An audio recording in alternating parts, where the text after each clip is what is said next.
Hello everyone. Now I'm going to discuss a new topic from you all, and the name of the topic is human rights regime. Human rights regime. What do you understand by this topic? It simply means that how the development of human rights came, how there was development, how there was consciousness for the rights, not only at the international but as well as national level. So in this human rights regime we are going to study about how the evolution of rights came into existence. We can broadly divide a study into two fields, that is at the international as well as at the national level. When we talk about the international level, then we can see that we have different ideas. First is Magna Carta, Virginia, American, French, and the last is Universal Declaration of Human Rights. And if we talk of rights at the national level, then again we have certain topics to be discussed, that is ancient period, medieval, modern, and again in the modern period we can categorize our history into two parts, that is the period when the Britishers were in India, the colonization period, and another is when India got independence. So how we have enlarged, how we have embedded these ideas of rights into a constitution. So to my next slide, moving to the next slide, that is Magna Carta. Now we are going to discuss the human rights regime at the international level.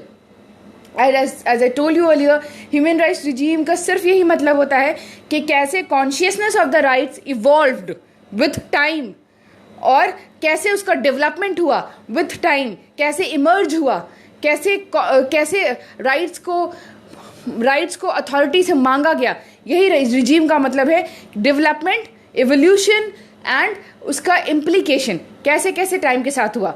तो ऐसा नहीं है कि international level पे अब development रुक गया है, नहीं.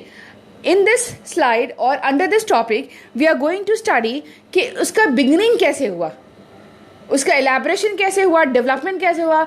We are not going to discuss this, but the most important thing is कि हाउ इट इवॉल्व्ड. सबसे पहले आपने अपने राजा के अधिकारों पे अंकुश कैसे लगाया, उसके आर्बिट्रेटनेस पे आपने सबसे पहले उस पर रोक कैसे लगाई, कैसे उसको विद इन द लॉज आपने फ्रेम किया. Because earlier the king was regarded as the divine authority. No one can question anything from the king. So how you evolved to bring the authority, to bring your ruler within the walls or within the jurisdiction of the laws. तो इसलिए हम international level पे बिल्कुल शुरुआत के documents पढ़ते हैं that how the rights evolved in ancient time. So in this field, first is Magna Carta. It came into 1215. Magna Carta is also regarded as the pure gold. Pure gold क्यों? क्योंकि ये बहुत important है. क्यों बहुत important है? क्योंकि ये पहली बार राजा के अधिकारों पे उसने अंकुश लगाया. पहली बार the people living in England came to realize that the ruler cannot be beyond any law. If the ruler do anything wrong, if he is not the protector of his people, then he should be questionable. He should not get infinite powers. पहली बार लोगों ने ये एहसास किया, महसूस किया, तो इसलिए इसको फर्स्ट बिल ऑफ राइट भी कहते हैं. इसलिए मैग्ना कार्टा का बहुत ज़्यादा इंपॉर्टेंस है. क्यों? क्योंकि Magna carta was first document जिसने लोगों को राइट्स की बात करी. और ये जो मूवमेंट था, ये मूवमेंट पूरे के पूरे लोगों के साथ नहीं इवॉल्व हुआ था, but some group of people ने ये सबसे पहले एजिटेशन किया था. And that group of people were regarded as English nobility, barons and clerics. ये वो लोग थे जो उस वक्त भी समाज में बहुत पावरफुल थे. Powerful in terms of education, finance, social, इन सारे, या फिर उस वक्त के ज़मींदार या बिजनेसमैन, वो लोग जिनके पास बहुत पावर था, they started to think कि ये राजा, how could the ruler be so arbitrary? How is he not protecting our rights? And if the ruler is not protecting the right, then he should not rule upon us. तो आप in the last paragraph you can see that government rests upon the consent of the governed, यानी हम लोगों की राय से government को काम करना चाहिए. And right to free and fair election, ये right to free and fair election से क्या मतलब था? सो दैट ये जो डिवाइन, ये जो वो आ रहा था, पुश्तैनी वाली बात आ रही थी, यानी जनरेशन टू जनरेशन आ रहा था, ये सब पे रोक लगना चाहिए. और उसके इलेक्शन होना चाहिए. अगर रूलर काम नहीं कर रहा है तो नया रूलर अपॉइंट करो within some group of people. ऐसा नहीं होना चाहिए कि ये हेरिडिटरी चला है. नहीं, if the ruler is working then it is good कि आप हेरिडिटरी करो. If the person is not working then they should be another person, और उसका इलेक्शन बहुत ही फ्री तरीके से, बहुत ही जस्टिफाइड तरीके से होना चाहिए. So now coming to the next slide. And the next slide we have discussed Magna Carta. Now the next is Virginia Bill of Rights. This Virginia Bill of Rights came in 1776, and this Virginia Bill of Rights also influenced certain rights in different countries. Because देखो मैंने क्या कहा था, we are going to discuss those rights which triggered the whole society. तो ये trigger करने में या लोगों को कॉन्शियस करने में there are certain rights, and the second among them is Virginia. And according to its article 1 what it is written, that men by nature equally free and independent and have certain inherent rights. As we have discussed earlier in the meaning and nature of human rights, we can easily understand what it is written in article 1. It means man is free, independent, वो आज़ाद है, free to think, free to decide, because the nature has given the ability to think. He is having the ability to question. He is having the ability of wisdom. So similarly, these things is being discussed in the Virginia Bill of Rights. This was the revolutionary concept. Revolutionary क्यों?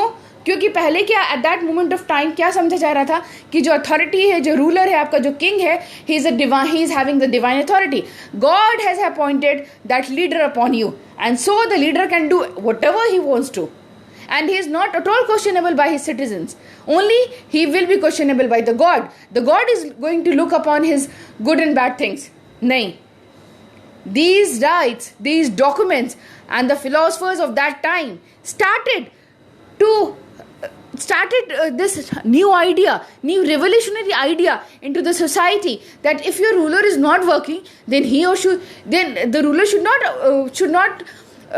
not be arbiter. If he is not working, then he should be replaced. तो ये सब जो revolutionary ideas था, because nature has given you equal rights. Nature gave you equally importance to everyone. Then these revolutionary ideas, through the different Bill of Rights, through the different political ideas, came into existence, and accordingly the Bill of Rights were being framed. In this on this slide only you can see that certain important lines have been highlighted. I have highlighted those lines just so that you can understand them very nicely and have a quick revision. So in this only you can see that there is separation of power, free election, restrictions on the power of government. Same I have discussed earlier. Now the next and the third slide is American Declaration of Independence. देखो क्या हुआ था. In the beginning, Americans were also colonized by the Britishers. Britishers की वहाँ भी colony थी. So as you all know, as you all have studied earlier, whenever there is a colonization, तो वो colonized जो होते थे, वो जो colony जिनकी होती थी, वो बहुत arbitrary होते थे. वो आपके rights का protect नहीं करते थे. वो अपने economically benefit ही सोचते थे, irrespective of considering कि जहाँ वो rule कर रहे हैं. तो similarly in America also the agitation, the revolution evolved against the colony, और वो उसकी कॉलोनी कौन थी? ब्रिटिशर्स. तो इन्होंने अपना डॉक्यूमेंट फ्रेम किया, and in that document they understood, they have highlighted that the nature has given equally each people to the right of life, liberty and pursuit of happiness. And if your authority, whether the authority of the authorities of foreign nation or whatever, if that authority is failing to provide right to life, right to liberty, and if the authority is failing to give you happiness, then you have the right to revolve and change the authority. Similarly, in this international only, we have another slide, that is Declaration of Right of Men and Citizen. देखो जो क्या हुआ था France में. You all know that there was a period of colonisation, और हर जगह जहाँ जहाँ पे यूरोप की कॉलोनी थी वहाँ वर्ल्ड वॉर 1 और 2 हो रहा, मतलब वर्ल्ड वॉर 1 और 2 हो रहा था. साथ में जहाँ जहाँ उनकी कॉलोनी थी उन सब जगह रेवोल्यूशन हो रहा था, उन सब जगह एजिटेशन हो रहा था अगेंस्ट दिस यूरोपियन वर्ल्ड. तो ऐसे कंडीशन में जहाँ आप वर्ल्ड वॉर 1 और 2 से झेल रहे हो, अपने अपने कॉलोनी वाली एरियाज़ में, एशिया, अफ्रीका या अमेरिका में, वहाँ जो एजिटेशन हो रही है, इन सब को भी आप झेल रहे हो, तो आपका खुद का नेशन का खजाना या फिर नेशन का रिसोर्सेज या फिर उसकी फाइनेंशियल इंस्टेबिलिटी हो गई थी. तो इन दैट कंडीशन फ्रांस की भी हालत बहुत ख़राब हो गई थी, और the ruler of that moment of time was not at all reasonable, was not at all considering the pathetic condition of his own people, और वो कुछ भी मनमाना टैक्सेशन करता था. तो वही बात, जब आप एक्सट्रीम ऑफ वायोलेशन करोगे then they will be automatically there will be a revolution against the authority. So ये जो right of man and citizen है फ्रांस में, वो एक रिवोल्यूशन था जहाँ पे अथॉरिटी के अधिकारों पे अंकुश लगाई गई, उसके भी लॉज, उसके भी राइट्स को विद इन द जुरिस्डिक्शन लाया गया, उसके भी राइट्स को, उसको भी कहा गया कि you have to work according to the law established by the code. Rule of law होना चाहिए, ना कि rule of your whatever you feel it is going to be a rule. They shouldn't be like this. So man and citizen का कहने का मतलब है कि they provided the rights not only to the citizens but whosoever living in the France at that moment of time. You can see in the highlighted lines that what it is written, that men are born and remain free and equal in rights. It is somehow similar to the meaning and nature of human rights.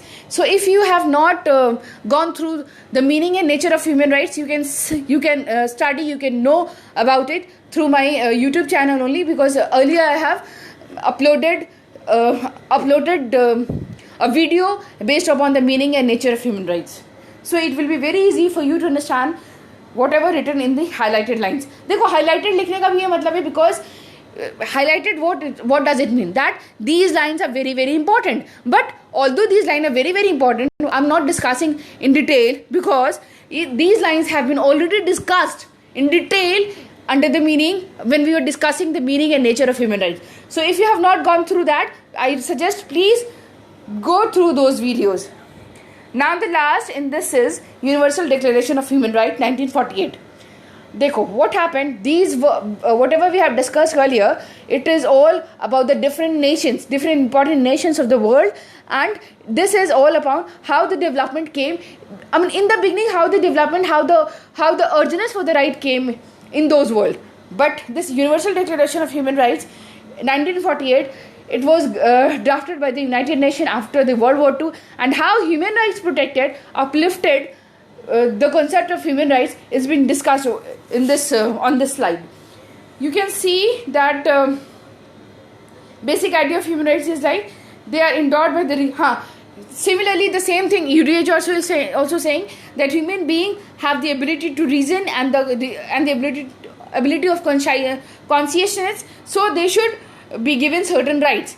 And the most important thing about this UDHR is that it was drafted in 10th December 1948, and that's why 10th December is also celebrated as the Human Rights Day. Now, if we study about the Indian perspective of human rights, then we can see that the concept of rights was not at all a new concept. If we categorize our Indian history into three broad categories, then the first one is ancient India. Then ancient India, we can understand and we can study from the slide also that there were certain rights in the period of Vedas. Vedic period emphasized on the concept of equality. Similarly, a great philosopher named Kautilya, he was a great philosopher. His book is regarded as very renowned in the field of political science.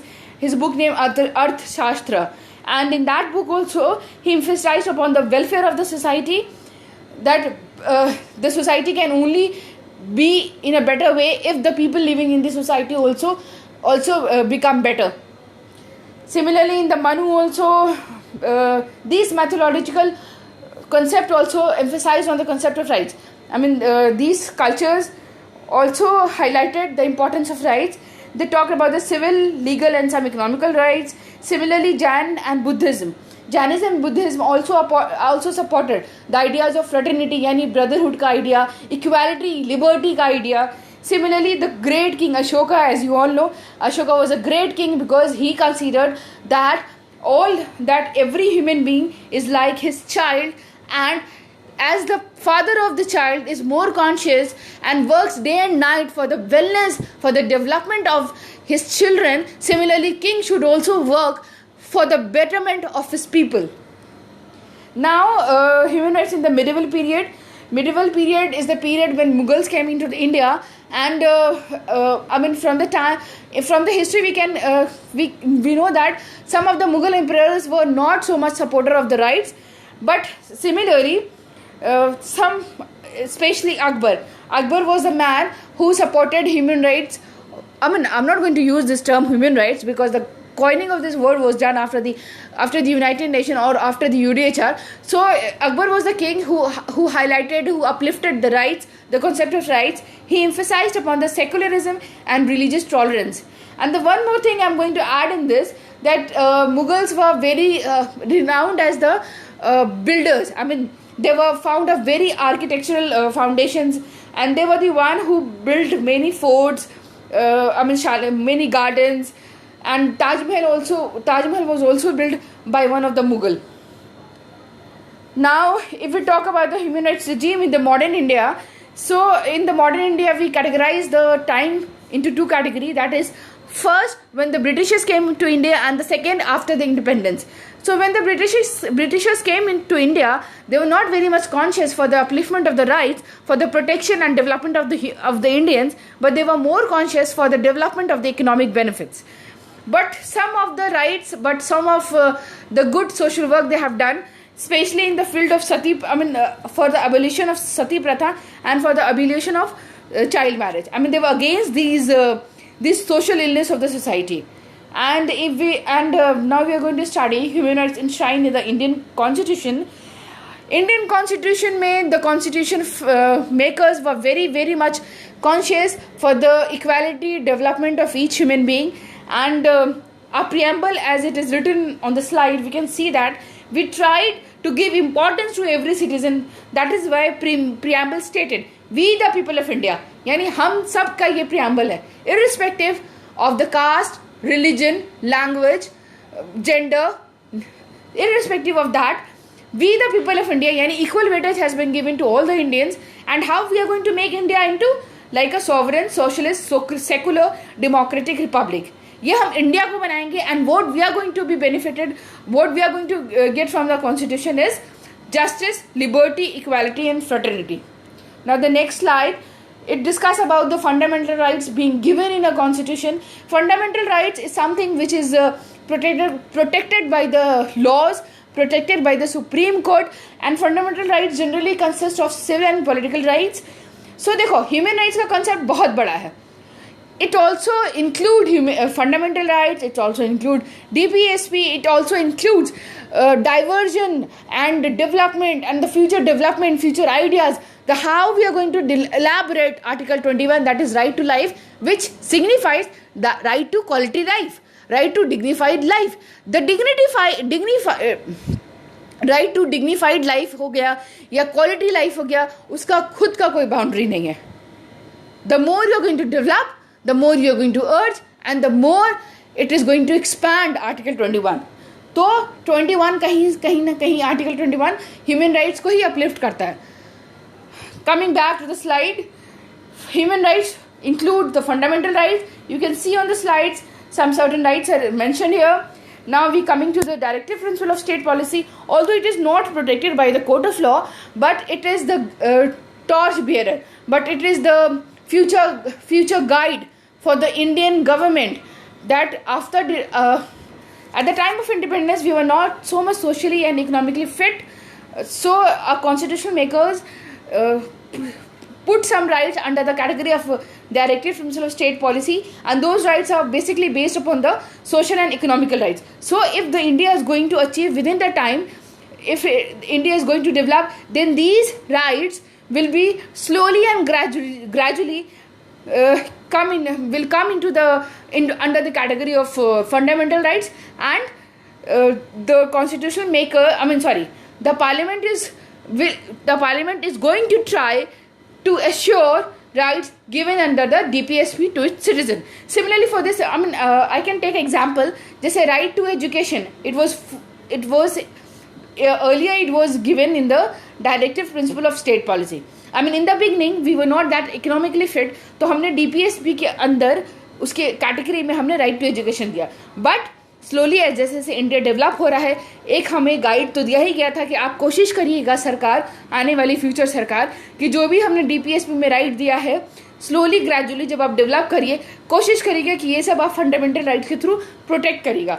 तो अब चूंकि India थोड़ा develop हो गया, इसलिए right to education from the DPSP it came into the fundamental rights, and it is again the diversion of article 21. जैसे मैंने कहा, आर्टिकल 21 का कोई लिमिट नहीं है. The more you are going to develop, the more you are going to urge. तो article 21 की category में से रखा गया, एक स्पेशल दे दिए गए right, article 21A, which says that right to education is now a fundamental rights. Now national human rights commission, ये 1993 के एक्ट के पार्लियामेंट्री एक्ट की वजह से it came into existence. National human rights commission का भी ऑलमोस्ट सेम पर्पस है. ये इंक्वायरी करता है कि कोई गवर्नमेंटल ऑफिशियल ने कुछ अर्बाइटर तो नहीं हो गया, उन्हें सजेस्ट करता है, नए लॉज के फ्रेम में उन्हें हेल्प करता है, और ह्यूमन राइट्स एजुकेशन को बहुत अपलिफ्ट करता है national human rights commission. Similarly ये कंप्लेंट्स भी लोग, आम पीपल, सिविलियंस और whosoever living in India can approach to the NHRC if there is any violation of their rights. तो नेशनल जो NHRC है वो आपका एक ट्रिब्यूनल की तरह काम भी करता है. वो आपको, आपके गवर्नमेंट को सजेस्ट भी करता है, आपको कंपनसेशन दिलाने में भी काम करता है. सिमिलरली ये NHRC जो है वो इंडिया के लेवल पे, सिमिलरली कुछ स्टेट्स में स्टेट्स ह्यूमन राइट्स कमीशन भी करा है, स्टैब्लिश हुआ है for the better protection of human rights. So this is all about the human rights regime. I hope you like it. Thank you for watching this video. Thank you for watching this video.